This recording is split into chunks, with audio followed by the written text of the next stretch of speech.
Hello everyone and welcome to my channel. I'm Kenneth with K&D Cosplay Creations, also known as Tampa Bumblebee. I know I'm here, you know why you're here, so let's roll out and get to it. Now, while most of the work that I do is actually cosplay, I do enjoy restoring other things as well. I'm pretty good with this kind of stuff, I guess. Now, of course, cosplay is most thing that I do, kind of like this guy right here. It's just a kind of a knight's cloak, and of course I still got the another Dr. Fate helmet that I'm working on. Don't mind the mess. And I got this big guy over here, this shield, which I'll be uploading some videos on that much later on. So what I have here today is a handcrafted jewelry box. It's handmade in China, probably late 80s, early 90s. It was purchased through one of those many little catalogs around the time. I found some similar to it, same style, but not exactly like this. Now this belongs to a very good friend of mine. Her mother bought it, and her mother unfortunately passed away back in 2000, so it means quite a bit to her. Now, she said that it fell off the dresser and the door came off. Thankfully, none of the jade. This is actually all handcrafted inlaid jade. Thankfully, none of the jade pieces are broken. They have some jade on the doors and some very beautiful jade pieces on the side. This is all hand strew, whatever they call handmade brass. It thankfully does have all the pieces. So we have the two doors. This one goes on here, and it's got these very nice little hinges on here. It's got 3 drawers inside. These very nice little handles that kind of come out and you pull it off. So you got the first one here is with this little bit of lined red. Now I found a few other ones that have the same material, the same rosewood, the same brass fittings, but they either were a little bit bigger, a little bit smaller. Some were open from the top. Now this is something she bought from a catalog, and I'm estimating, and I'll show you and it's interesting because she actually kept the catalog piece from when she bought it. So that's, I know this, it meant a lot to her mother, and so I'm very excited to be able to fix this for her. Now inside here, the only thing that is missing, there is a lock that goes on here. This piece here is actually the key for the lock. The lock would have like a bar across. You'd slide this in and it pops the pin and you kind of slip it out. It is a very old design, very unique. I was thankfully able to actually find a new lock, so we're gonna be able to replace that for her. Now we have, thankfully, we do still have the other pieces that belong to the door. And you can see this one here has a little bit of a bend in it. We'll be able to fix that, no problem. And this is, well, this looks like a mahogany finish. It's actually made out of what's called rosewood. The finish itself is still in beautiful condition. It just really needs a good thorough cleaning. The brass has some rust on there, but it's brass, so it's actually going to clean up very nicely. And I'll show you what we're going to use. Now this is the coolest part, and when I was very happy that she had and how I knew the lock was missing. So this is how I was able to date the box. And as you can see here, this is the lock, which I was able to find a replacement one on eBay. Now it's interesting to see she bought this, originally it was $39.99, it was on sale for $29.99. The jewelry boxes that I found similar, I found a couple that have sold ranging between $150 to $200, made out of the same handmade materials and everything, so very similar.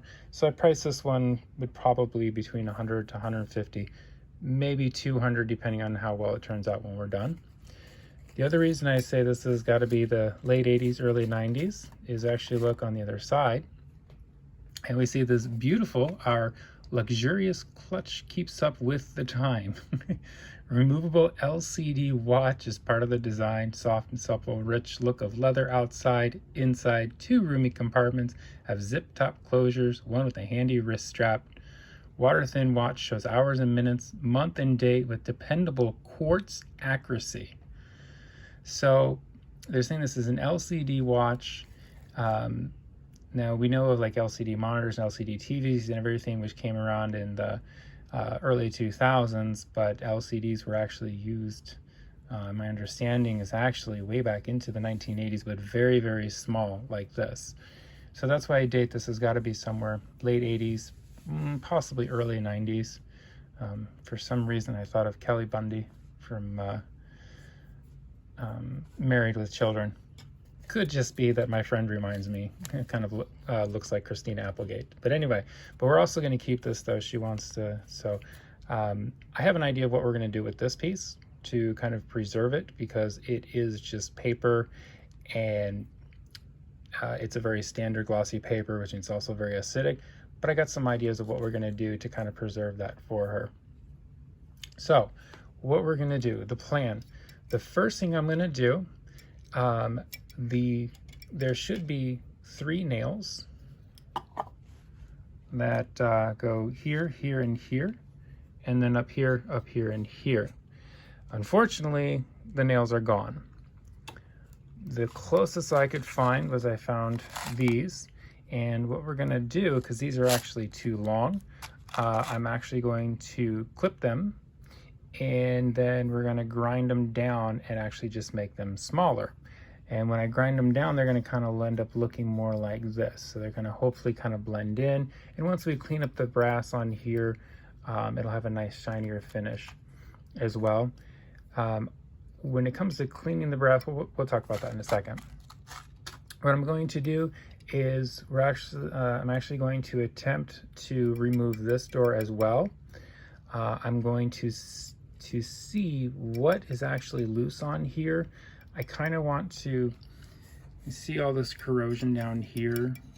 So this is why I want to try to remove as many of these pieces as possible and clean them separately, and then be able to clean the wood as well.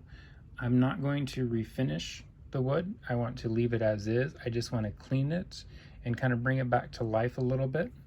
And to do that, so for the brass and all the metal, we're just going to use Brasso. It's what I've used for years with all my projects, and it's never let me down yet. For this really tough part, if I can get these off, might end up using a kind of a green scrubby, and the Brasso should clean those up really nicely. For the jade pieces, we're just going to use some simple glass cleaner, and we're just going to basically really just kind of wipe it down. Nothing really too invasive, because the jade is in excellent condition. It doesn't really need anything. Now for the wood. The wood itself overall is actually in really good condition. There are a few spots that do have a little bit of mildew on them. I'm hoping it hasn't seeped through the finish. This is pretty cool. So there you can actually see the plate. It's actually got the Chinese. I'm not sure what that says. If anybody can translate that for me, that would be awesome. Leave it down in the comments. And it says made in China, and I believe it says number 103 on there. No, I take it back, 3. It's just a 03, so this is the 3rd one out of their run. And so, and you see there's a few little marks and stuff on here, some scuffing. The top is really, this is just mostly from sitting. Now this in here, this is all just dust inside there, and I'm gonna do my best to kind of clean all that out. Like I said, I'm only going to remove the brass pieces that want to be removed. Essentially anything that's loose. If it's not loose enough, I'm not gonna take it off. And I can kind of work around that, because the finish itself is still in beautiful condition. It just really needs to be cleaned up. The only places that are a little bit rough are down here. What I might do is we might do just a little light sanding at the bottom of the feet, just using maybe like a 3000 grit, and that's just really to kind of smooth it down. We'll put a little bit of polyurethane on there, and then when that dries, we'll put some new felt pieces there, and then that's going to be it. So really overall, it's just really a matter of really just cleaning it up. Nothing's really broken. We just have to fabricate some new nails, and that's really going to be about it. So that's going to wrap it up for this video. Oh, with the wood, what I'm going to do, let me show you what I'm planning on doing. So again, we're not doing anything too extensive. I like to start off, Murphy's oil soap has once again also never really let me down. And we're going to use that to kind of clean the wood. Once that is thoroughly dry, I'm going to use my other go-to, Old English oil. If you ever have anything wood, this is what you need to be using. Now I'm talking real wood, not pressed wood. If you have real wood like this jewelry box, Old English is what you should be using, because wood, even though the tree is long dead, it still needs moisture, and Old English is probably the best thing that I have used in my entire life. So, and you know, well, they've been around for over 100 years, so there you go.